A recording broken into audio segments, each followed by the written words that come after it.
বেরমজুর 2 থেকে ওকে নিয়ে যাওয়া হয়েছে, ফলতা এলাকায় পাবেন। এখন সিদ্ধান্ত হচ্ছে, আমি বলেছি যে অ্যারেস্ট দেখাবে না বাইরের রাজ্য থেকে ধরে এনেছে দেখাবে, এই পরিকল্পনা হচ্ছে। আজকে রাতে দেখাবে না কালকে দেখাবে না প্রধানমন্ত্রী যখন আরামবাগে এসে পৌঁছাবেন সেই সময় দেখাবে, এই সিদ্ধান্তটা ভাইপো, রাজীব কুমার আর পিসি 3 জন মিলে করছে। শাহজাহানের বেনিফিট যারা পেয়েছেন, কিছু কিছু লোক তো আছে, আর পিছন থেকে এটা আর্টিফিশিয়ালি করা হচ্ছে।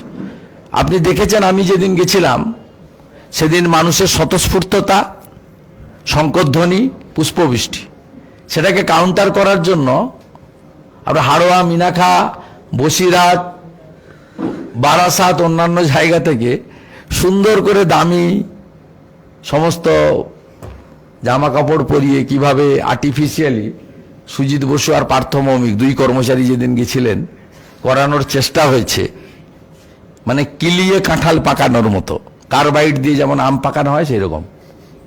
সেগুলো লোক দেখছে তো, হাতে হাতে স্মার্টফোন, কোনটা আর্টিফিশিয়াল আর কোনটা ন্যাচারাল পশ্চিমবঙ্গের লোক দেখছে। সন্দেশখালীতে যেভাবে জমি লুট,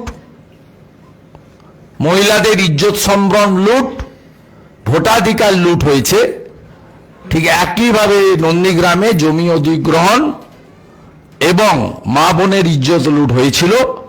যদিও ভোট লুট করতে পারেনি, আমাদের প্রতিরোধে এবং তৎকালীন সিআরপিএফ এর ডিআইজি অলোক রাজের 2008-এর পঞ্চায়েতে বিশেষ ভূমিকার কারণে। তাই নন্দীগ্রাম এবং সন্দেশখালীর মিলটা এখানেই আছে।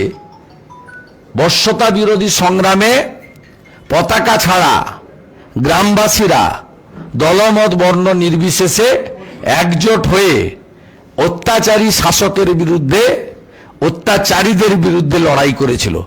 নন্দীগ্রামে সামনে ছিল লক্ষণ শেঠ আর তার মাথায় হাত ছিল সিপিএমের, আর সন্দেশখালীতে অত্যাচারের কিংপিন হলেন মাফিয়া ডন, মমতার আদরের দুলাল শেখ শাহজাহান, তার মাথায় হাত এই রাজ্যের বিখ্যাত পিসি মাননীয় মমতা ব্যানার্জি। এখন সিদ্ধান্ত হচ্ছে, আমি বলেছি যে অ্যারেস্ট দেখাবে না বাইরের রাজ্য থেকে ধরে এনেছে দেখাবে, এই পরিকল্পনা হচ্ছে।